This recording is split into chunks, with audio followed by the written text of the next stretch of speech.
The alarm screaming through the cockpit wasn't just a warning, it was a potential death sentence. 9:41 a.m. November 3rd, over the Black Sea.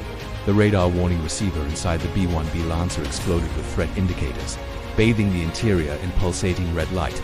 Major Elena Voss's hands locked on the controls as her headset erupted. Spike, spike, spike. Multiple bandits inbound high-speed closure. In her 8 years flying the Lancer, she'd never heard that tone outside of training. 2 Russian Su-35 flankers had locked on, closing at speeds that defied belief. They were coming in hot, and this routine patrol was about to transform into a knife-edge dance with death at 28,000 feet. What happened in the next 18 minutes would redefine how close Russia and America could push before someone blinked. The B-1B Lancer, call sign Viking 07, one of America's most lethal supersonic bombers, was carving through international airspace 68 nautical miles south of Crimea when the impossible happened. Russian Su-35 flankers had scrambled from Belbek Air Base, transponders deliberately switched off, descending from 35,000 feet and accelerating beyond Mach 1.5. Their radar signatures flickered briefly on NATO screens just long enough for command to confirm identification before vanishing into electronic darkness. They were hunting, and the American bomber was their prey.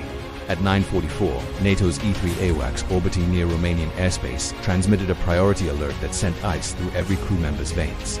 Multiple fast movers, origin Russian Air Base, tracking east-south trajectory, vectoring toward Viking 07. Major Voss switched to secure frequency, her voice steady despite the adrenaline flooding the system. AWACS, confirm intercept. We are continuing on flight path Bravo 3, no deviation. NATO protocol was crystal clear. As long as the Lancer remained in international airspace, there was no legal violation, but Moscow didn't see it that way. To Russian command, these bomber patrols were provocations, American fists waving beneath their nose, reminders that Washington's long-range strike capability could reach anywhere, anytime, and Russia never ignored a provocation. By 9:47, the Su-35s closed within visual range, less than 1.2 nautical miles, through the B-1's observation windows. The crew watched as 2 sleek silhouettes materialized from the morning haze, their camouflage paint schemes shimmering like predators emerging from tall grass. One aircraft slid beneath the Lancer's left wing with surgical precision, so close that its twin AL-41F turbofan engines sent shockwaves rippling through the American bomber's fuselage. The entire aircraft shuddered violently. "They're trying to provoke a roll," the co-pilot muttered, knuckles white on the control stick. Voss's response was ice cold. "Stay steady. They want video. Let them have it." But these weren't just aggressive intercepts. The Russian pilot's maneuvers crossed into something far more dangerous. At 9:48, the lead Su-35 rolled inverted, flying upside down just 300 feet above the American bomber, his helmet-mounted display tracking the Lancer's every move. It was a display of aerial dominance unseen since the Cold War's darkest days, when Soviet and American pilots played chicken at 600 miles per hour. Except this time, the stakes were higher.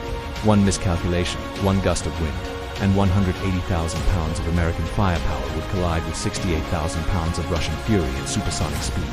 At 9:49, NATO's Combined Air Operations Center in Spain issued a Level 2 intercept alert, authorizing immediate scramble. Within 4 minutes, 2 F-16 Fighting Falcons from the 481st Fighter Squadron at Fitesti Air Base, Romania, were screaming eastward at full afterburner. Meanwhile, intelligence officers at U.S. European Command Headquarters in Stuttgart began cross-referencing radar data from multiple sources.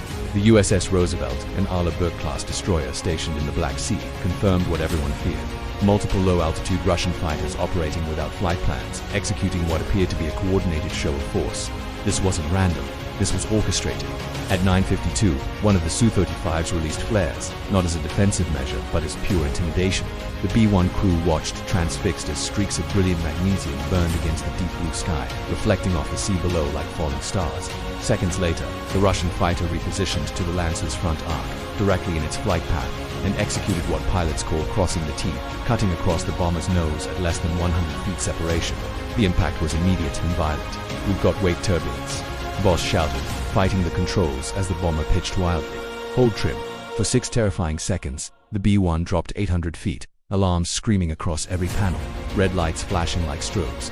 The variable geometry wings, swept back for high-speed cruise, fought against the turbulent vortex left by the Russian fighter. Then, just as suddenly as it began, the skies cleared. The Su-35s banked hard toward Crimea, their mission apparently complete. At 9:57, NATO controllers declared the hostile intercept concluded, but intelligence analysts knew the event was far from over. Within minutes, Signals intelligence detected that the Russian aircraft had been operating in coordination with 2 ground-based radar arrays near Sevastopol and 4 Kroska-4 electronic warfare systems. The jamming signature, low-frequency broadband noise bursts, had attempted to interfere with the B-1's satellite communication uplinks. This wasn't just an intercept, it was a rehearsal. According to claimed sources within NATO operations, the Russians were testing GPS denial tactics, part of Moscow's ongoing strategy to disrupt U.S. long-range strike coordination across the Black Sea theater.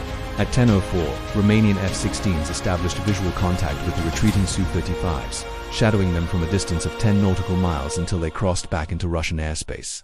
But what NATO command didn't know yet was that the intercept had been planned hours in advance. Russian surveillance satellites had been tracking the B-1's route since takeoff from RAF Fairford, England, 6 hours earlier. Every maneuver, every altitude change had been mirrored by Russian radar grids across Crimea and southern Russia. Analysts feared this was just a dress rehearsal for a larger electronic warfare campaign targeting NATO's strategic bomber fleet. At 10:25, the game changed. 2 more Russian aircraft appeared on NATO screens. The Su-35s spread into a wide formation extending across nearly 15 nautical miles. Their purpose crystal clear: box in the American bomber and measure NATO's reaction time. Then something unexpected happened. A Russian A-50U mainstay airborne early warning aircraft began active radar scanning at full power, its massive rotating dish sweeping the Black Sea with electromagnetic energy. The Russians were painting every NATO aircraft within a 400-kilometer radius, deliberately gathering electronic signatures of US and Allied radar systems. The B-1, now escorted by 4 F-16s, adjusted altitude to 31,000 feet, moving southwest toward the safety of Romanian airspace. But at 10:29, the Russian Su-35s accelerated again, one climbing to 37,000 feet, another diving to sea level, forming a pincer movement around the US formation. Inside Viking 07, tensions saturated the air like humidity before a storm. At 10:31, a pulse rippled through the B-1's instruments. Communications flickered, then stabilized. "Ooh, interference detected," said the navigator. "Source unknown, possibly ground-based jammer out of Crimea." The Kraskoffer electronic warfare system was now actively targeting NATO frequencies. The B-1's secure data link went offline for 47 seconds, long enough to cause a complete blackout in situational awareness across the bomber's consoles. Those 47 seconds would later become one of the most studied incidents in NATO's 2025 review of electronic warfare vulnerabilities. At 11:18, F-35A Lightning stealth fighters entered the Black Sea theater undetected, operating 25,000 feet above the confrontation, invisible to Russian sensors. They locked passive sensors on the Su-35s and captured gigabytes of data on Russian radar frequencies, data that's now part of NATO's most classified electronic warfare library. Meanwhile, the B-1 Lancer reached safe airspace over Romania. Mission complete.